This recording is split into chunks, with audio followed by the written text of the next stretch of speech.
Ang pagpili ng tamang web hosting service can be super overwhelming, lalo na kapag dalawang malalaking pangalan tulad ng DreamHost at SiteGround ang lagi lumalabas sa bawat recommendation. Both are known for their reliability, strong performance, and WordPress support, but the truth is, they are built for very different users with very different priorities. Kaya't kung ilo-launch mo yung unang website, you don't wanna waste your time or money on features you do not need. Baka kailangan mo ng simplicity at abot kayang presyo, o baka naman kailangan mo ng long-term performance at scalability. Kaya sa video na to, pag-uusapan natin ang totoong pinagkaiba ng DreamHost and SiteGround, kasama ng key features, pricing at plan options, pati na rin ng pros at cons ng bawat isa. Sa dulo ng video nito, malalaman mo kung alin ang mas swak para sa site na balak mong gawin without all the guesswork. Simulan na natin. Unang-una, alamin muna natin kung ano ang ina-offer ng dalawang services na to. DreamHost is a web hosting provider that offers everything from basic shared hosting to advanced VPS at dedicated servers. Importante to kasi swak ang combo ng affordability and performance, kaya perfect para sa mga lumalaking websites. Plus, officially recommended din ito ng WordPress, kaya kilala sa pagiging beginner-friendly pero mas solid na tools din para sa mga advanced users. Ang SiteGround ay isa ring web hosting provider pero mas naka-focus ito sa speed, security,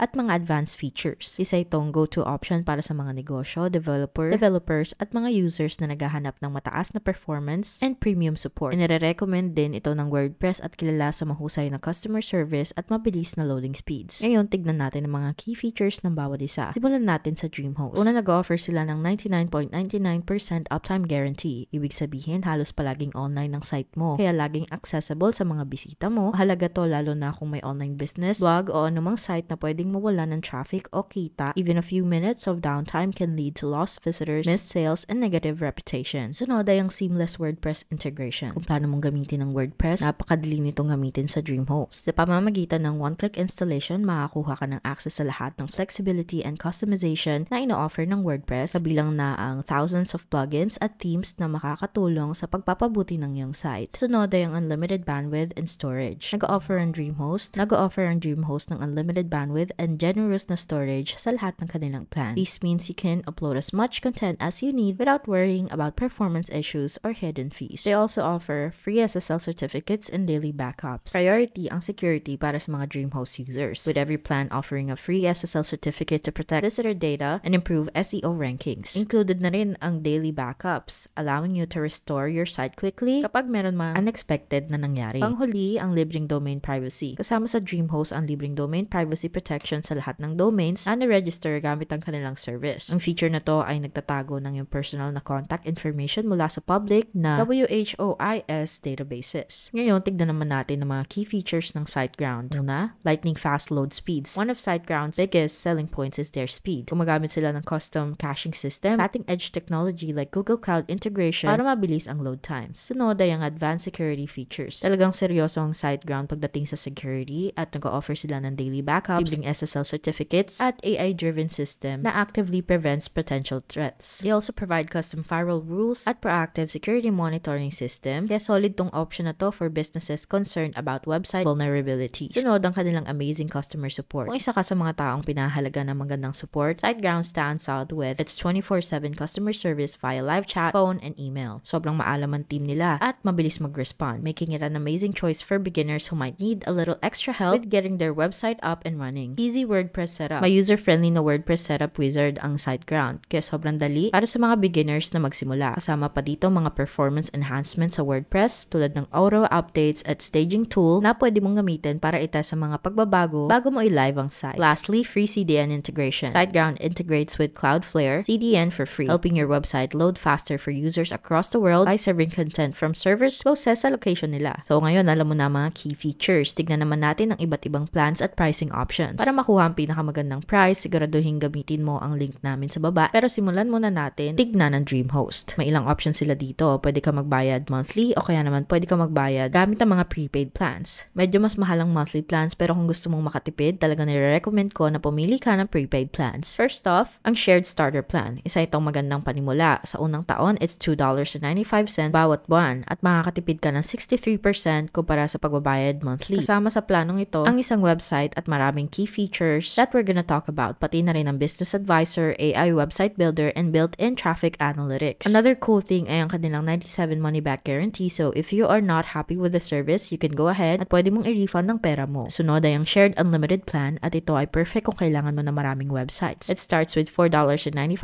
per month sa unang taon at makakatipid ka ng 65% kumpara sa buwanang rate. Kasama dito ang unlimited websites, libreng domain, lahat ng mga key features that we talked about, at makakuha ka rin ng unlimited email gamit ang iyong domain na isang super cool na add-on. Panghuli ang DreamPress at nagsisimula ito sa $6.95 per month the first year. Kung magbabayad ka ng upfront kumpara sa monthly, makakatipid ka ng halos 30%. Kasama sa plan na to ang isang WordPress site, libreng domain, 100k monthly visitors, unmetered bandwidth, 30GB ng storage, WordPress at cPanel, pati na rin lahat ng mga kasama sa Shared Unlimited Plan. Kasama rin dito ang libreng priority site migration, on-demand backups at one-click restore, 2 linggo ng backups, super bilis na hosting, one-click staging, at isang essential CDN. So it's packed with features, but again, make sure you're choosing the plan na fit sa iyong needs. If you want to get started, i-click mo lang ang sign up now. You can decide if you want to register a new domain or kung meron ka na, you can choose one later. At tulad na ng sinabi ko, pwede mong piliin kung gaano katagal mo gusto mag-sign up. Mas patagal na term, mas maganda ang presyo. Halimbawa, kung gusto mong mag-sign up ng 3 taon, $3.95 per month. Kung yearly naman, $4.95. Kung monthly, $8.95. Kaya ulitin ko, piliin mo ang plan na pinakaakma sa pangangailangan mo. Ang kailangan mo lang gawin ay ilagay ang information at mag-sign up gamit ang email, o pwede rin mag-sign up gamit ang Google para magsimula. Ngayon, tignan natin ang SiteGround. At siguraduhin mong gamitin ang aming link para makuha ang pinakamagandang price. Tignan natin ang iba't ibang plans at pricing option. Okay, so they do have a couple of options here. Ang startup plan ay perfect for personal projects at small sites. At ngayon ay makakasave 83%, which brings it to $2.99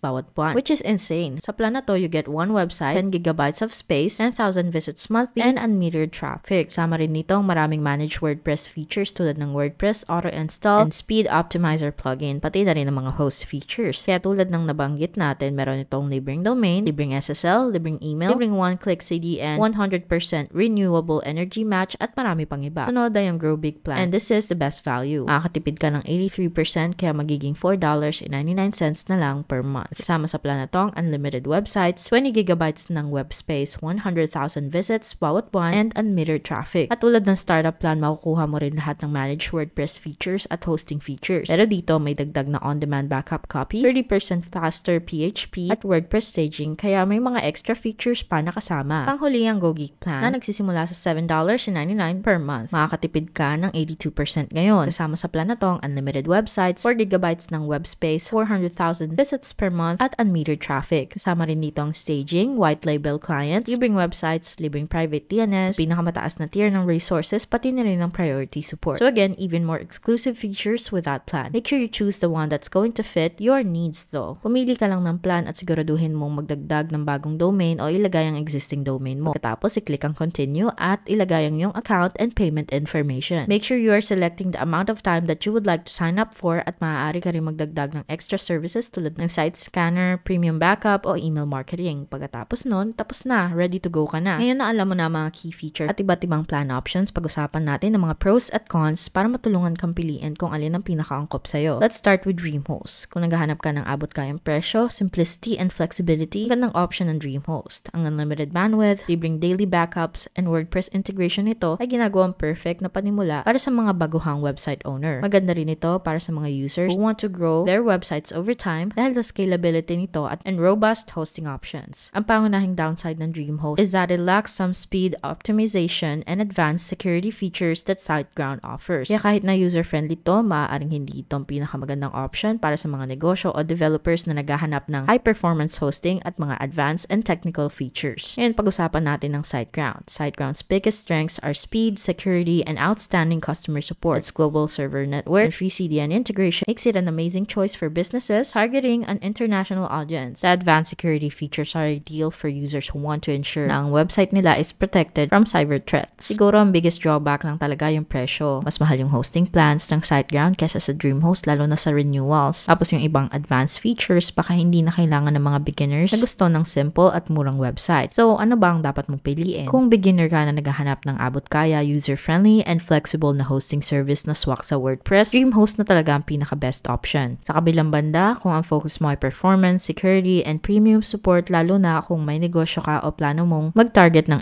international audience ang SiteGround, may mga features na sulit yung mga mas mataas na presyo. Alam ko na nakaka-overwhelm pumili ng tamang web host, pero ang good news, hindi ka naman talo kung DreamHost o SiteGround ang pipiliin mo. Ang importante, piliin mo yung mas bagay sa pangangailangan mo ngayon at yung makakatulong sa'yo na mag-succeed habang lumalaki ang site mo. Kung ready ka na magsimula sa isa sa kanila, nakalink yung DreamHost at SiteGround sa description sa baba. Huwag kalimutan mag-like at mag-subscribe sa channel at kung may mga tanong o comments ka, iwan lang yan sa baba. Gusto namin makarinig mula sa inyo. Ang channel na to ay para tulungan ng mga beginners na makagawa ng kanilang unang website na hindi nasi-stress. Nag-share kami ng mga simple guides, honest reviews, and practical tips para matulungan ka ma-setup at mapagana ang site mo. Maraming salamat sa panonood and kita-kits sa susunod na video.